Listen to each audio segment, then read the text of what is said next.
So over 25 cities across the country had a different type of action. Some had rallies outside of police departments and district attorneys' offices, and others held rallies indoors in churches and mosques and other places of worship, community centers, places where they had an opportunity to talk about these issues, the issues of police brutality, accountability, issues that are happening in our community, and how do we address that? Many of them have local demands that they've been sharing, that they've been fighting for, that they've been advocating for, and the Day of Outrage is an opportunity for that to be expressed. It is now our job to do the work, you know, the street work, if you will, the grassroots work of making sure that in each community, these demands and the success that these communities wish that they seek would actually be real. Why is this different? It feels different. The energy is different. Why is today different? I mean, I think that for one, you have folks who came together still outraged by Atatiana Jefferson's murder. They're still outraged. And an arrest of an officer and the charging of an officer is not enough. We know that justice is not secured just because those two things have happened, that the road to justice is long and hard, and it is a journey that we must be on with this family. And so for Atatiana's sister, Ashley Carr, to come and join us this evening at this rally, I think that also, got some people out here who really felt for her and wanted to be here to show her some love, and also to say that we won't stop fighting just because a few announcements have been made, that we want to see real justice. I mean, I think that the hip-hop community is showing a level of leadership, right now. People are using their platforms and their voices to speak to these issues. I think that what is happening is a lot of people are beginning to see themselves in these situations. They're being able to see how it could be them. The recent issue with A$AP Rocky and other issues that we've seen, the fact that you have so many people involved in criminal justice reform, obviously Meek Mill, there's a lot of, and even Cardi B's, the way in which she expresses her support for the Black Lives Matter movement.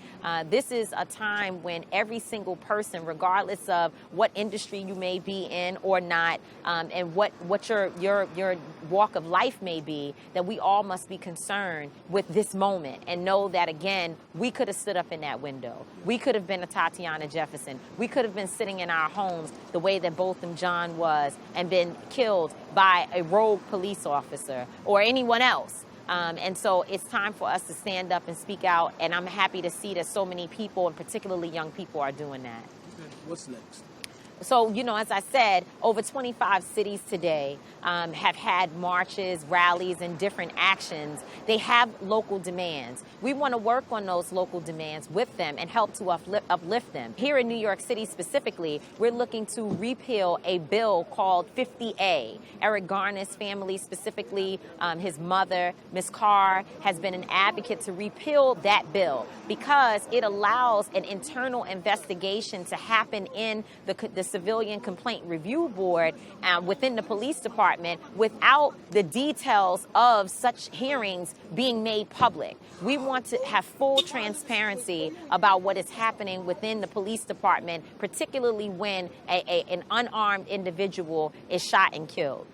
Sometimes you think you're alone in this, but when you come out and you see that, so many people trying to hold you up, right, it makes it a little bit more easier. Right. Not as it's going to be easy, but it just makes it a little bit more easy to know that somebody got your back. Absolutely.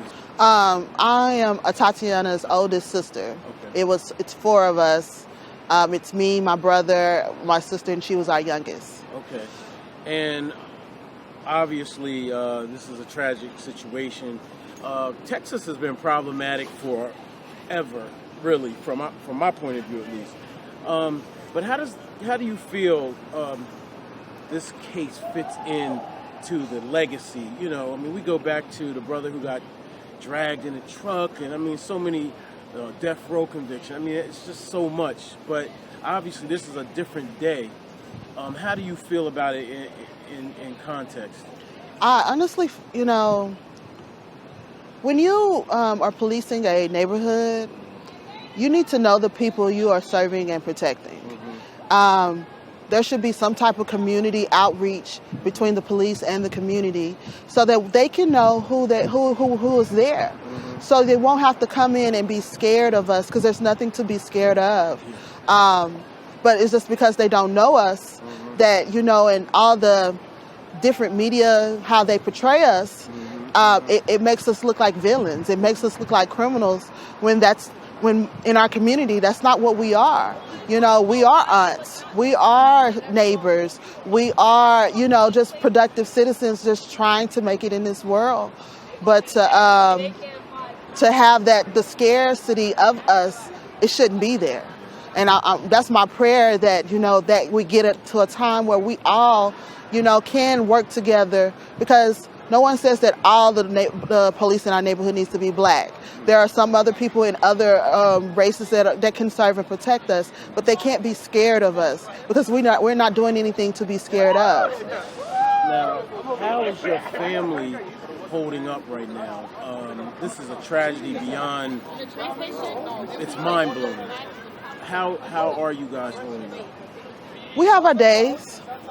As I said earlier, this has only been 15 days. So we've had our days of ups and downs. We've had days of laughter, moments of laughter, and just moments of just breaking down, because she was that person we always called when we're in this type of thing. And she always was the one to, encourage us and tell us a joke to, get us, back on track. And when we don't have that, it's like, well, what do we do? How do we keep it moving? This is definitely a new process that we're all trying to get along. But I will tell you, it has brought our bond extremely close, because nobody else understands the loss of our loved one. And we know, I do get everybody, understands that part, but it's just personal at that point. And your nephew, how about, is he getting therapy? I mean, what's he? Yeah, we're working on that at this moment. His mother just got out the hospital from having heart surgery. So, that was 2 days before my sister got killed. So she's literally preparing for her life, getting her life together, as well as taking care of her 2 sons, as well as, trying to get some normalcy in 15 days, and we just laid my sister to rest, 3 days ago. So the process is long, and it's something that we did not expect, nor did we, want to do. If, I wish I could have been there to, tell them to come with me, and, so they wouldn't have to be there. There's so many things I wish. But our goal is to make my nephew a priority, and to make sure that he is successful in life, and that this is part of his story, but not all of his story.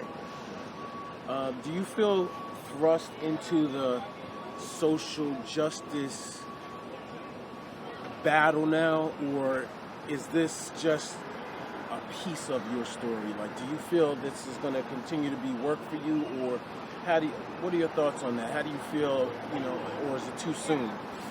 Well, I come from the educational industry, so we're fighting every day. I work with urban kids who had similar backgrounds that I grew up in and things of that nature. So I kind of was already started in that. My goal is to keep getting them to be productive citizens.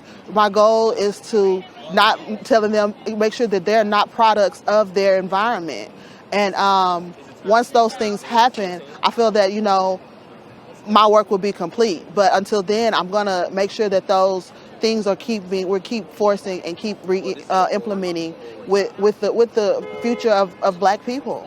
Right now we are at Foley Square in a action that we planned, where 25 different cities around this country decided to stand in solidarity and demand justice for Atatiana Jefferson, the woman who was killed in her home in Fort Worth, Texas.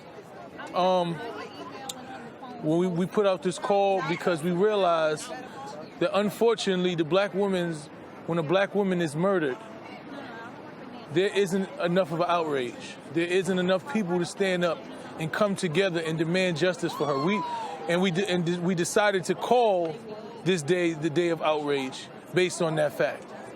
You know, myself, I was outraged just in the fact that when they start to kill our women in our homes, then we are on a different level of war. We are at a different stage of war now.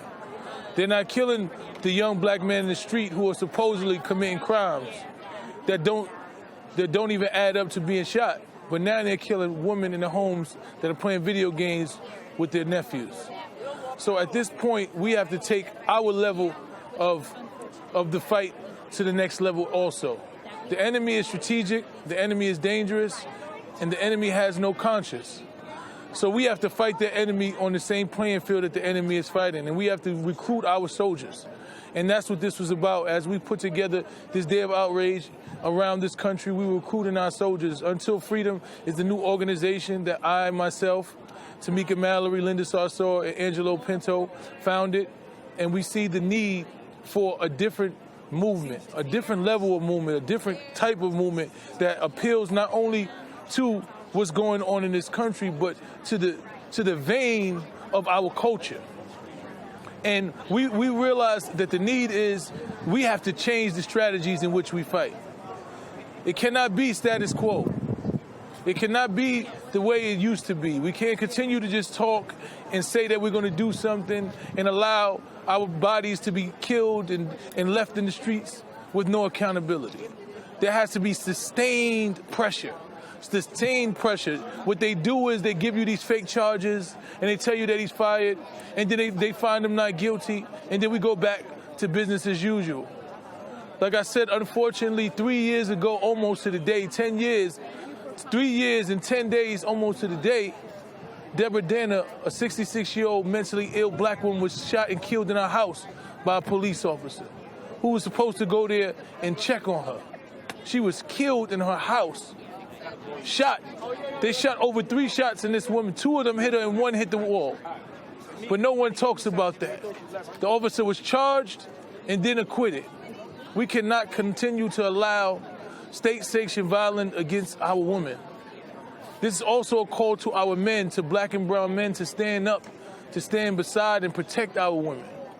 Too often, we see these videos and we hear the names of women being killed or beat in front of men, with no one standing up to protect our women. We are making a call, we are making a demand that black and brown men, you stand up for your women. You do not allow anyone to hurt. Our job is to protect. So moving forward, you will see Until Freedom not only performing rallies like this, but there will be tangible action items. There will be legislation that we call for. There will be demonstrations. We are going to fight this war unlike you've ever saw a war fought before. We're not just using army and the regular army. We need militia. We need the militia to come outside, come out your homes, because this is where we are at right now. We are at the point where it's not just the regular soldiers. We need the militia that's in your homes to come out and fight alongside of us. So Until Freedom, you will see us, so get used to it.